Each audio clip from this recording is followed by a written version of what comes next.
Blackberry Curve 8520, expected August 2009. We haven't seen a new GSM Blackberry from RIM since November last year, when the Curve 8900 was announced.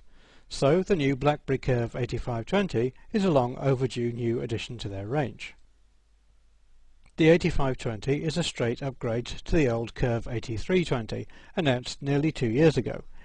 You'd expect that this new version of the Curve would raise the bar when it comes to features, but unfortunately it doesn't.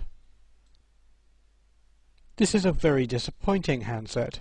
In most major ways it's unchanged from the old 8300 series.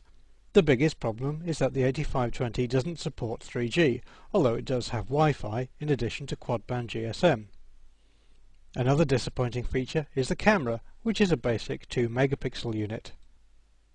We will admit that the old Curve is a phone we liked a lot, and although the 8520 does improve on it in a variety of ways when it comes to software and hardware, we really just get the impression that the 8520 is the same old thing repackaged.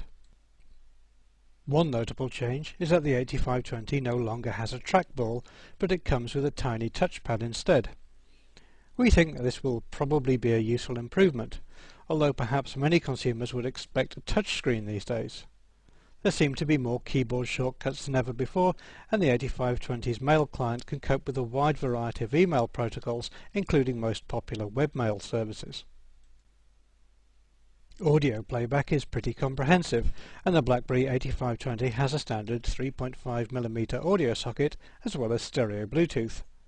This phone also supports most major video formats. The Blackberry Curve 8520 can also work with Microsoft Office documents and most other common file types.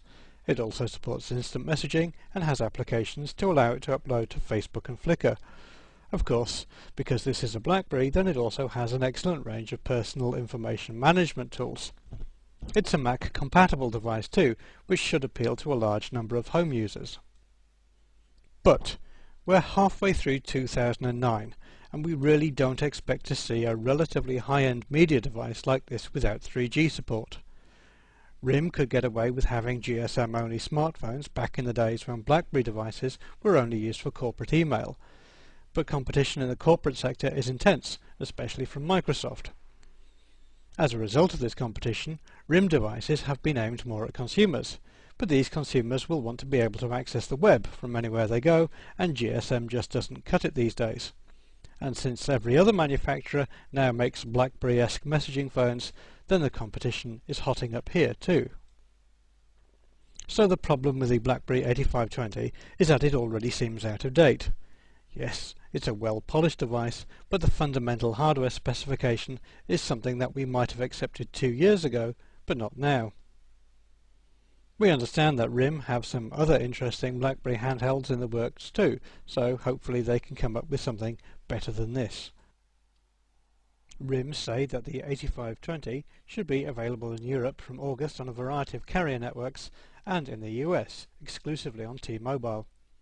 No guidance was given on price, although we would expect it to be something in the €250 to €300 range, SIM-free.